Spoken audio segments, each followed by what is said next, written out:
corredores ecológicos, o que são, para que servem? Bom, os corredores ecológicos são importantíssimos, a gente vai ver nesse vídeo. Para começar, vou falar que 70% da população brasileira vive na área litorânea. Aí eu desenhei aqui, ó, um trecho que é a Mata Atlântica, ou como deveria ser a Mata Atlântica, ou como já foi a Mata Atlântica, a nossa floresta atlântica. Bom, hoje, o que eu coloquei aqui, vou até colocar com outra cor, vou colocar vermelhinha. O que existem hoje são ilhas de vegetação fragmentadas. O que sobrou da floresta atlântica foram pouco mais de 7%, ou seja, mais de 90% da floresta atlântica foi acabada. Bom, e aí ficaram esses fragmentos aí, e hoje a gente sabe que a gente precisa dessa floresta, a gente precisa dessa vegetação, porque a gente sabe que com a floresta a gente preserva o quê? Os recursos hídricos. E a gente precisa da água, né? E a floresta é importante para dar a água pra gente. Então, sem floresta, reduz a água, reduz a qualidade de vida, e aí quem perde é a gente. Então, sabendo disso, foram criados as reservas, que são um tipo de reserva que a gente pode chamar de unidade de conservação. Unidade de conservação. As unidades de conservação são os parques, são as reservas biológicas, são monumentos naturais, tudo isso preservado. Tá, mas apesar de preservar e de manter essas reservas, imagina que essas áreas fragmentadas, essas ilhas de vegetação, se transformaram nessas reservas. Mesmo assim, tinha muita terra que era propriedade particular. E aí fazer o que com essas terras que eram propriedade particular? Vamos conversar com esses donos e vamos transformar em RPPNs. RPPNs. O que seria uma RPPN? Seria uma reserva particular de patrimônio natural. E aí essa reserva, reservar esta parte é importante até para o dono, inclusive quem ganha, todo mundo ganha. O dono ganha, a gente ganha. Por quê? Porque a gente ganha em biodiversidade, ecoclima, preservação, tudo isso a gente ganha com essas reservas. Preservação hidrológica, que é muito importante pra gente, e a gente ganha em biodiversidade, enfim, só tem ganho. Então, além de ter as unidades de conservação, também temos a RPPN. Mas era o suficiente? Não era o suficiente, porque apesar de ter essas ilhas fragmentadas preservadas, tinha um outro problema que era o seguinte: não acontecia a troca genética e a dispersão das sementes. Ou seja, não dava para expandir essas florestas, elas continuavam ilhadas. E o que acontece com uma floresta ilhadinha? O que acontece com essa vegetação ilhada, essa vegetação isolada? Bom, uma vegetaçãozinha dessa isolada é uma floresta que perde a sua genética. Ela enfraquece e provavelmente ela vai morrer. Por quê? Imagina que macaquinhos precisem se reproduzir e as fêmeas normalmente, numa situação natural, ela vai sair do seu grupo e vai procurar se reproduzir em outros grupos, em grupos vizinhos. Mas aí, se essa floresta ela está isolada, ela está fragmentada, essas fêmeas elas vão se reproduzir entre parentes mesmo, e aí vai dar probleminha de genética. Pode ser que essas fêmeas elas também não se reproduzam, mas aí vai haver o quê?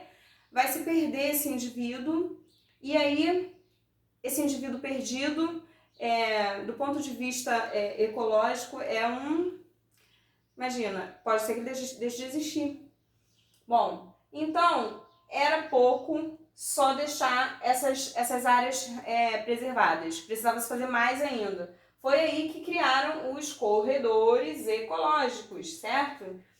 Mas como que eles funcionam? O corredor ecológico, não dá para entender muito bem. Bom, o corredor ecológico, eles funcionam de duas maneiras. Ou você, ou dois. Ou imagina que aqui, azul. Imagina que aqui tem a florestinha e aqui uma área desmatada e aqui tem outra florestinha. Eu queria que essas florestas elas se interligassem, para que pudesse haver essa troca, essa conexão entre esses dois ambientes. Eu queria que houvesse. Isso aqui é como se fosse essas ilhas aqui. Eu queria que acontecesse. Então, o que eu vou fazer? Só de eu cercar essa área, só de eu cercar, esses animais eles vão poder andar livremente por aqui e vai acontecer a dispersão de sementes, vai acontecer a dispersão dos bichos, eles vão poder circular livremente e aí eu vou estar reflorestando toda essa área.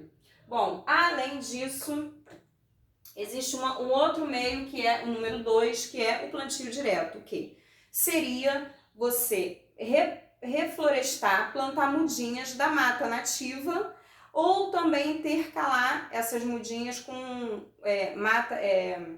mudas nativas e também produtivas, ou só nativas ou nativas e produtivas. Parece que não funciona, né? Imagina você plantar mudinha por mudinha, uma área grande, uma área imensa, parece que não funciona, né? Mas tanto funciona que eu mesma me lembro que nos anos 2000 e pouquinho, 2005, 2004, 2006, por aí, eu não lembro exatamente, eu me lembro que eu ia muito à praia de Itacoatiara, em Niterói. E eu me lembro de ver que tinha uma galera lá reflorestando, plantando as mudinhas ali na restinga para recuperar a restinga da praia. E aí parecia que aquilo não ia dar certo. Mas tanto deu que hoje, se você for, você vai ver que a vegetação cresceu até demais, ficaram arbustos enormes que agora eles querem até diminuir. Provavelmente porque eles plantaram outro tipo de vegetação além da vegetação nativa. Eu não tenho certeza, mas pode ser que tenha sido isso e aí cresceu até demais, entendeu? Então, isso dá certo. Dá certo plantar, dá certo reflorestar. Os pássaros, por si só, já fazem um papel de dispersão de semente incrível. E só de você separar aquela área para ser uma área preservada, só de acontecer isso, já há uma troca tão grande na fauna e na flora, tão grande, já por ela mesmo, os próprios bichos chegam, enfim, as plantas, tudo acontece, tão rápido que vale muito a pena. Bom, então, outra coisa que eu queria falar. Aqui na minha cidade, Cachoeira de Macacu, tem um parque. Tem um parque estadual, que é o Parque Estadual dos Três Picos. Eu tô colocando aqui mas não é bem, o desenho tá meio troncho. Mas imagina, ele faz uma conexão com um corredor ecológico importante, que é o central da Mata Atlântica. Imagina, ele se conecta com esse corredor central. E aí, aqui na minha cidade, eu sinto muito isso, eu percebo muito a importância desse parque aqui, e ele é muito grande. Hoje ele abrange 5 municípios, que são Teresópolis, Guapimirim, Nova Friburgo, Cachoeira de Macacu, Silva Jardim. Esses 5 municípios, têm toda uma área preservada, então tem uma riqueza de fauna e flora incrível, com espécies endêmicas, sabe? Coisa linda, linda, linda, linda. E principalmente aqui tem um recurso hidrológico imenso, rico, que possibilita dar água às cidades vizinhas, entende? Então é importantíssimo. A mata, ela preserva uma nascente, ela preserva um rio. Pra gente é importantíssimo que haja essa preservação da floresta. A gente precisa realmente. Então, esse parque estadual, por exemplo, ele recupera as áreas degradadas, ele preserva as espécies endêmicas, ele atua de diversas formas aqui para preservar. É uma coisa que a gente que vive aqui, que conhece o parque, enfim, que conhece toda essa vegetação, vê o quanto é importante.